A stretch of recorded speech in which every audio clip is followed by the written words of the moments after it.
Hey everybody, welcome to Knowledge with Nolen, where me and Dave make stuff up, and we're actually talking about classes, and we're wearing the same exact shirts and outfits from last week. We have been working nonstop, haven't slept yet. Nope.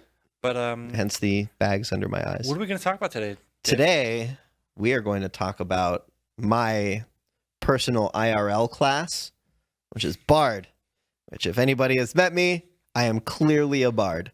Hard to deny. What's that website again?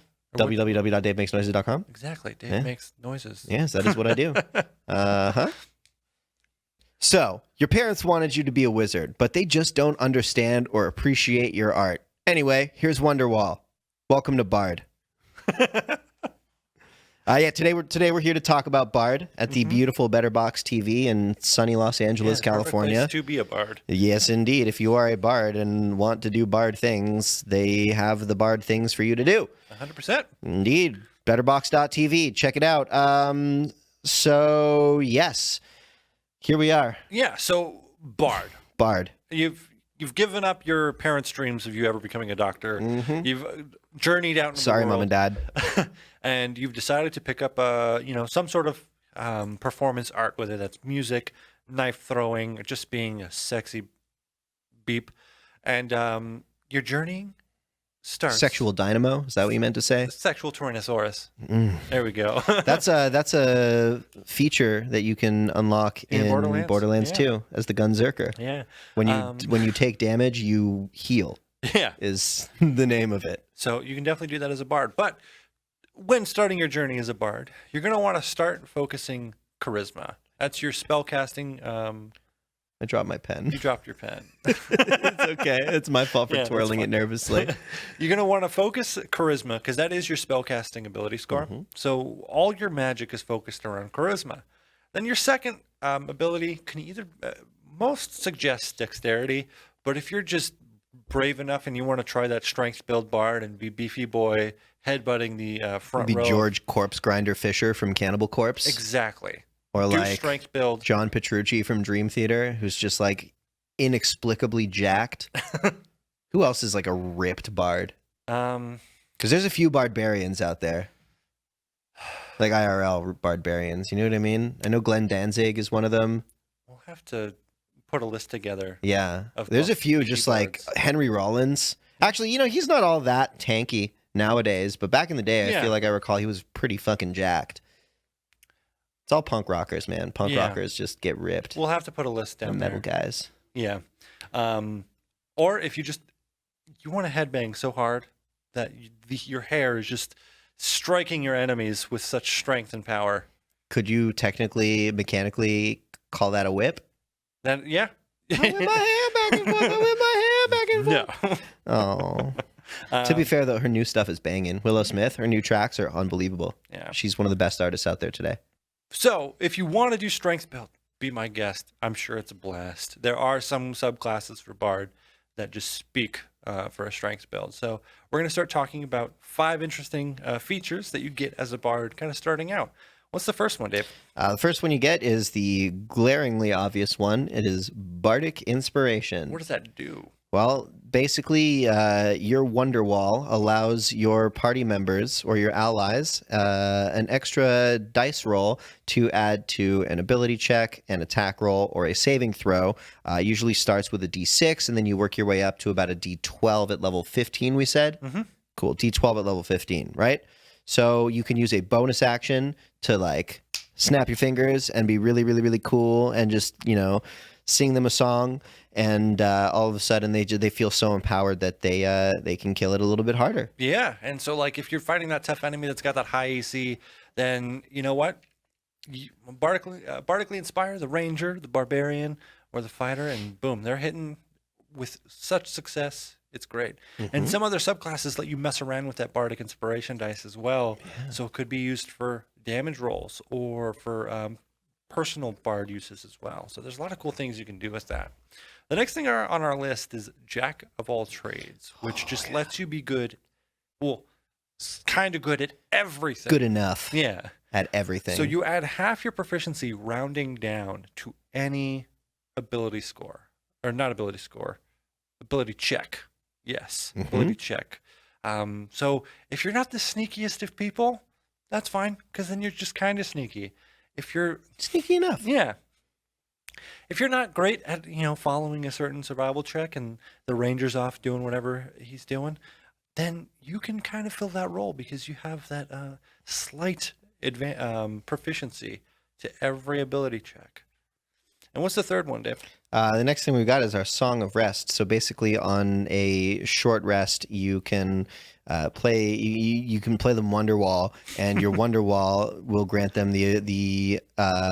It grants the effects of a long rest on a short rest? No, it's you get a D6 starting off. So you add that an bardic extra inspiration dice. again. Yeah, it's essentially you add an extra dice to whenever they roll their hit dice, that you add an extra dice to that. So if they're rolling 5d6, then you can add another 5d6. Well, is it like a 1-to-1 thing? It's slightly different. So starting off, when you get this at level 2, everyone in the party gets to roll an extra d6 whenever they roll their hit dice, and then eventually that builds up to a d12 at level 17. Got it. So anytime you're healing, and they decide to use their hit dice, they can add an extra dice, making sure they try to hit that max hit points back up again. That's awesome. Yeah. That's very useful. Uh-huh. And then next we have Font of Inspiration. We do. So whenever you do take that short or long rest, you automatically get your Bardic Inspiration back. It just keeps filling up, and you just cannot stop inspiring people. And then there's an awesome spell for bards and a few other classes called Catnap, where you can literally have the party take a 10-minute short rest. So normally a short rest is about an hour, but you can find a way to get good grip of the party, a 10-minute short rest, and boom, that Bardic Inspiration's back. Yeah. So over the course of just like 2 Wonder Walls, basically, everybody's chilling. All right. And then you got Magical Secrets, which allows you to add 2 spells from any spell list, which is fucking stupid. Yeah. Oh my God. So, at level 10, you get to add 2 spells, right? And then again at level 14 and then level 18, each time adding 2 extras. And then there's a subclass that lets you add an additional 2, I believe at level 6. So you get a little bit earlier. Wow. For one of those subclasses. But you can then just kind of create your own,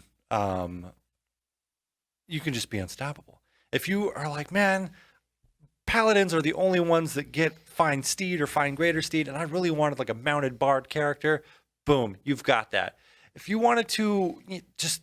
if you want to turn into a T-Rex, here's Wonderwall. Yeah. if you're going for that like dual wielding kind of like fighter build, but you want to be a bard, you can choose all those different ranger spells as well to kind of fill that role. So Magical Secrets lets you just pick and choose and find those wombo combos that you love so much, and just lets you be creative. And that's what bards really let you do, is just kind of take this game and create your own style. Yeah, you can kind of weave in and out of different things and specialties to really make it your own, which is surprising that I haven't played a bard yet, being a bard in real life. But I think part of that psychologically is because I know already I'm a bard. I would like to just not repeat what my life is when I'm playing a game. I would like to escape from what my life is for a few hours and not have to be myself. I'll get you there one day.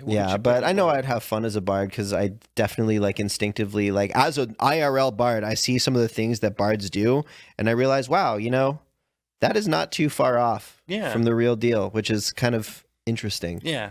So we're going to talk over a couple of our favorite subclasses, and funny enough, both of ours are from Xanathar's Guide to Everything, and I'm a huge fan of College of Swords. I've always liked playing the support role, but when when you're able to kind of hold your own as well as a melee character, it just speaks to me. And so what College of Swords does is you're one of those, knife juggler. You throw knives at like a target where someone's kind of doing a contortion act in front of it, and you're able to do all these cool flourishes with your own bardic inspiration. So say you're in combat, and the awesome thing about this is, one, you get more movement speed, which is always great, but then if you hit, so you don't have to declare this before the hit, so upon hitting an enemy, you get to decide whether you want to do one of these flourishes. And starting off, you get to choose between three. You have one that it immediately increases your AC based off of the Bardic Inspiration dice that you used. So if you had like a 20 AC and you rolled a 6 on that Bardic Inspiration, you have a 26 AC as a Bard because you're just like... That's a little broken. Yeah. That's really high AC. You're doing all those flips and twirls. You're literally the like an amazing Harlequin and just dodging the enemy. The second one is... Your dance moves are just too impressive. Yeah. The second was you add Bardic Inspiration to your damage dice, which is awesome because if you crit on that roll and you decide to use this, you're then adding 2d6 on that crit, and then that number increases as well to eventually where, hey, you crit, you get an extra 2d12. So, and you can decide that on the fly. And the last one is you're kind of like you're dancing around them and you're doing your mobile flourish, which then means you roll that Bardic Inspiration die and you push them back a certain amount of feet equal to the roll in the dice.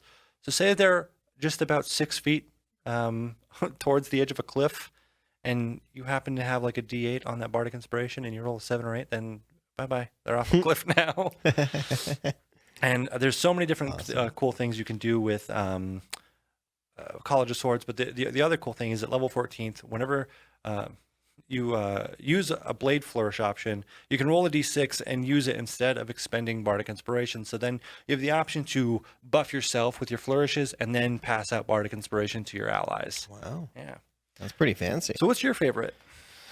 Oof. Well, from what I've seen, probably College of Glamour. It's pretty rad, dude. Yeah. So you get Mantle of Inspiration, which gives you a bonus action to give all of your allies 5 temporary hit points, which is increased to 8 at level 5, 11 at level 10, 14 at level 15. So basically, you're your friend's Wonderwall now. Maybe you're going to be the one that saves them. Yeah. And you get your Enthralling Performance. Your Wonderwall now has a DC or Be Charmed, which is pretty cool. And then Mantle of Majesty, you are the Wonderwall. You are so incredibly attractive that everybody just wants to obey you. And so that allows you to cast Command as a bonus action. That's... and, you know, if your charisma is high enough, it's probably going to be a pretty spicy DC. Yeah. And then... Finally, you get Unbreakable Majesty, where your blue steel is so fierce that it becomes magnum. Yeah. And basically, like when you're working it, girl, your bad guy needs to make a charisma save just to get through your Wonderwall. And if they pass the save, they still make the roll with disadvantage. If they fail the save, they can't even touch you. You're just too gorgeous. So that Mugatu Shuriken coming straight at you just stops in its place. You're just so hot right now that you're untouchable. Yeah. You're Hansel. And that sums it up for kind of the College of Glamour, more or less. That's all the cool stuff that you get for it. And anyway, here's Wonderwall. Yeah. But jokes aside, bards have so many different options that you can choose from. So in the comments below, please share your cool bard builds, and we'll definitely take a look at them. And IRL, you can choose from a lot of different bards too. Yeah. Like I have chosen the route of musician bard, which has not quite panned out the way I expected it to, but it is panning out very nicely. Yeah. I just didn't expect it to happen this way, which is kind of this cockamamie roundabout, what the hell is even my reality kind of way. Yeah. But, you know, you can be a poet bard. You can be... Stand-up comedian bard. Stand-up comedian bard. Shouts out to all them stand-up comics coming through betterbox.tv. Yeah. And then you have your the bards that join the circus, so contortionist bards, the ones that, you know, shoot flaming arrows at targets. Yeah, I would even say that to a certain degree, a lot of politicians are bards because they seem to, like, be really good at controlling people Political with their bards, words. You know, I feel like there's a lot of different ways that you can bard, and we all have the power to inspire those around us. So let's make sure that we're using that power to inspire them in the direction of the betterment of humanity. Definitely. Anyway, here's Wonderwall. Real quick, thank you. A big thank you to betterbox.tv here in sunny Hollywood, California. It's a beautiful production facility that is equipped for all of your podcasting and voice acting and live, or not live, but your video content for your YouTube channel. They've got it all here, and rates are about what you'd expect. Yeah, pretty steady, pretty standard. And obviously, if you come through the MrRipper channel, we'll give you the homie hookup. We'll take care of you. Yeah. Is there anything else we need to cover today? Where can we find you, Nolen? To Nolen's. You can find me in the description box below. Why are you pointing at your pee-pee? You can find me in the description box below. Oh, so you're saying your pee-pee is in the description box below. Maybe. You scroll down and it's onlyfans.com/Nolens and it's just a bunch of fans, like metal ones like that one. It's just wind machines. I need to do that. I feel like it's been done probably multiple times. I'm sure we're not the first to think of it. If you're looking for me, www.davemakesnoises.com. Check out the new Johan Dawn album, 888. It's probably not going to be new by the time this episode airs, but it's still new to me. Very proud of it. I played all over it. And yeah. Thanks, Ripper, for giving us a platform to put on the show we've always kind of wanted to do. Yeah, and please sub for Nat 20s. Please sub for Nat 20s. We love you over here at Rip Daddy's house, and we'll see you next time. 'Cause maybe you're gonna be the one that saves me. And after all, you're my wonder wall.